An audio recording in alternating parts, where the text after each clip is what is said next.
Hi, my name is Thadpole. I recently made a post on the Learn Dota 2 subreddit stating I would watch the first 10 minutes of your game and tell you what you did wrong, which is a really good way to learn. However, I got over 300 replies, and if I spend 15 minutes on each one, that's like 65 or so hours of work, and I already have a full-time job where I work 60 hours a week, so this is a little bit overwhelming for me. So I decided that I would instead make this video so I can assist the most people possible. The reasoning behind why I want to make this guide is that there are no guides that outline micro and macro decision making, how to improve your Dota logic, and how to correct your mistakes. So that's what I want to try to do today. Macro decisions are decisions that lead up to good micro decisions, so they're a part of each other.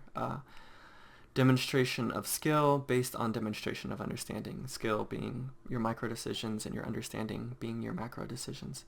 It doesn't matter how skilled you are if you're making the wrong macro decisions.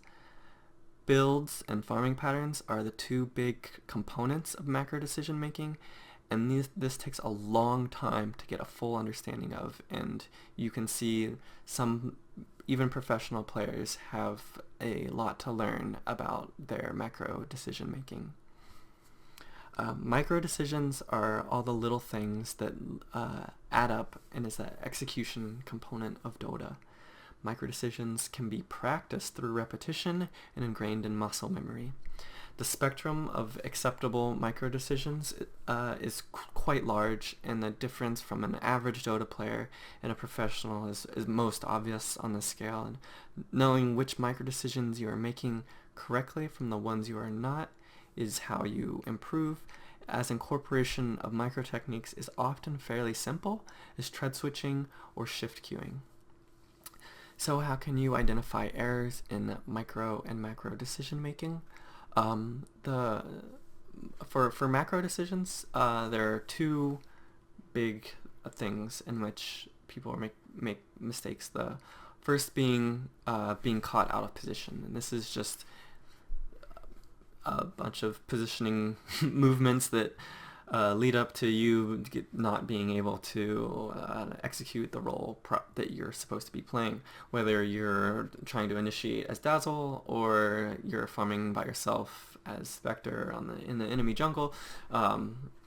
There are lots of ways there's lots of ways to get out of position, and everybody makes this mistake all the time, every game, pretty much, except for in the highest level of Dota playing, which is honestly the most enjoyable kind of games to watch, is when no one is making these silly macro decisions like getting caught out of position. And the other form of macro decisions that is efficiency, just not being in the right place, like not you should be farming right now, you should be pulling right now, you should be warding right now.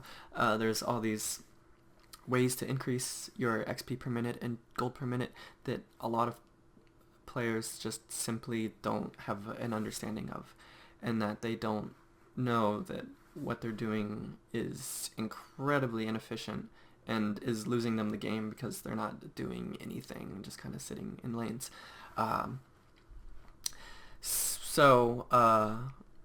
There is an exception to this XP per minute and gold per minute benchmarks that you want to be aiming for, and that if you are a position 5 support player, you can often sacrifice your own XP and gold per minute to boost the gold and XP per minute of an ally by repeatedly stacking camps, making sure you don't soak XP from lane, and generally just boosting the overall efficiency of other players. So no one plays as efficiently as they can. No one has these perfectly efficient games. I remember Black had a game as Anti-Mage where he had 525 CS in a 32-minute game, which is 16 last hits per minute. And in an AMA, someone asked him for a replay, or how did you do this? Like, how is that even possible? And his response was, well, I could have been more efficient.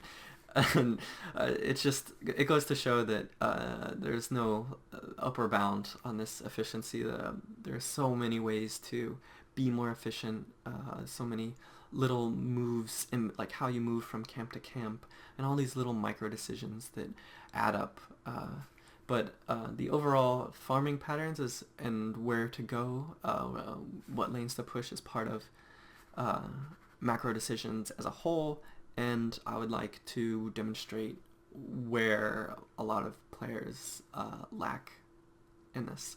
Um, so micro decisions are a lot harder to like they're a lot harder to criticize. They're because you're either doing them or you're not doing them, and they're hard to notice. Like if you're tread switching, or if you're using the quelling blade to cut trees to move from camp to camp to path faster. Like there's lots of ways to make your micro decisions better. Like especially in team fight execution, like where you're placing your AOE's. When you're using your cooldowns, how you're positioning. There's, an APM of 100 in a 5-on-5 team fight between all the players means you're making, there's like literally 100 decisions being made every second between all 10 players. So there's a lot to look at, and being perfect and your micro decision making is very difficult, and you need to start small and just add more and more habits until you have lots of good habits being built, and you're likely to force your opponent to make more mistakes than you are. So the less mistakes you make, the more prone your opponent is to making mistakes, or the easier it is for you to punish your opponent's mistakes. So micro decisions isn't really about not making mistakes, it's about making less mistakes than your opponent. Okay, and once you've developed an understanding to the point where you're not really making macro decision makes, once you've stopped making errors in your macro decision making, you can focus more heavily on this micro side of the game and start adding all these habits together and playing more chess-like in that you're being patient with your execution, you're punishing all the little micro mistakes that your opponent is making and giving them a death by 1,000 cuts, and repeatedly better decision making than your opponent will make the decisions that you have to make more and more obvious. And easier too. So it all these little things add up in that you're not forced into making harder decisions, and the game becomes easier. You can see this very clearly in professional play, in particular the team Evil Geniuses.